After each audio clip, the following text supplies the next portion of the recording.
so people go through a sense of, is any of this real? And Mm-hmm. how much of this was real? And is there actually a God? Because the God that you used to be able to connect with and feel and interact with suddenly seems Yeah. there's nothing but a wall.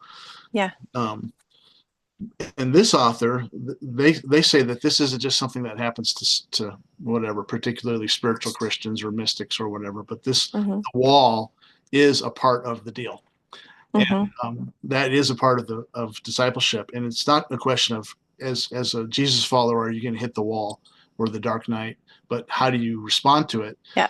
Do you bounce back or do you lean into it? Do you Mm-hmm. embrace it? You talked about something that happened to your brother and how that's maybe Mm-hmm. part, if we're calling this a wall, or maybe you're calling it, you're maybe wrestling with the deconstruction. So, in I think it was 22, my brother, who is a year younger than me, was diagnosed with stage 4 pancreatic cancer. And he obviously went really quick. He was here and gone within a year. And for whatever reason, I mean, I've lost my dad and it didn't even affect me like this, but losing him was just, I went into a really dark space, and a lot of my friends didn't know how to take that. Um, because up until that, I was the person everyone came to, and I was all vibrant and full of Jesus and all of that stuff. And not that I wasn't in that dark place, but I wasn't leaning on God in any way, shape, or form. And a friend of mine was like, "Well, are you praying for his healing?" And I'm like, "Nope, nope." And I guess the more I thought about it, I knew personally. I mean, I had already lost numerous family members to pancreatic cancer. So I knew, first of all, in my heart, I knew that this was just the path that he was going to take. Mm-hmm. He had already come into agreement with the diagnosis. And um, I just knew that I knew personally that if I prayed for him to be healed and he wasn't healed, I would have gone down a really bad place. Yeah. And I guess maybe there was something in me that knew, So anyway, ultimately I said, well, if you want to pray for his healing, knock yourself out. But Yeah. I personally, I You couldn't. I weren't there. couldn't. No, I Yeah. knew he was going to be healed on the other side because he did believe in Jesus. I knew that. Um, but like his earthly healing Right. wasn't going to manifest. Yeah. And I've wrestled with that too about, was I wrong for not praying for his healing? But in my own grief and selfishness or whatever, I couldn't. Right.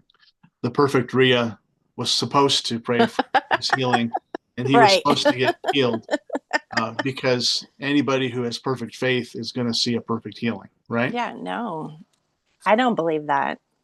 I don't believe that. Did Because you like, and did you used to believe that and that changed, or you've never no, really believed I've that? never believed that. Okay. I've always struggled when anybody, I mean, this is what I believe about healing, right, wrong, or indifferent. I believe that God can heal absolutely whenever he wants to, hands down. Mhm. He can do that. Does he do it all the time? No. Does healing look different in different situations?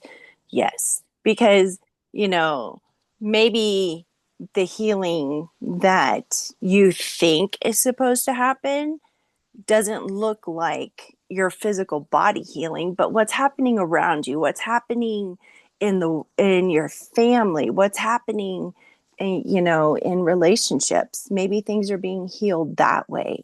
Yeah. So I think sometimes Like the whole all of reality isn't entirely based on our physical bodies. That exactly. there are And other it things is, that mean something. well, and it isn't. And ultimately, right, it's this journey that we're on is about his glory, right? Mm. So how is his glory being manifested in our sickness or our not healing or our healing, Yeah. because I think his glory can be manifested in the the suffering, you know. Now you made an interesting comment when I talked to you the other week that which really struck me. You said something that you said that you wrestle with church, Mm-hmm. which I think that's part of deconstruction too. 2006 through 8, I was thinking church wasn't. I was pretty much done with the whole thing, which Mm-hmm. I had these alarm bells going off in my head, like, danger, danger, Will Rogers, you know.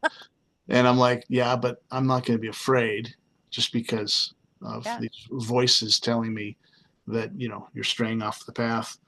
It did alarm me. And then I processed through it, but it wasn't immediate. I remember talking to my sister one time who was concerned about my pulling away from the faith. And she goes, well, what are some of your issues with the faith? And I said, well, one thing I really have a hard time with is this idea of blood atonement. Like, why would we have a modern religion that is into sacrificing something in order to, like, killing an animal in order to pay a price for something seems Mm-hmm. so primitive and not even relevant to moderns. And of course, you can't embrace Jesus without embracing blood atonement, because that's kind Mm-hmm. of the thing he did, Yeah, for sure. And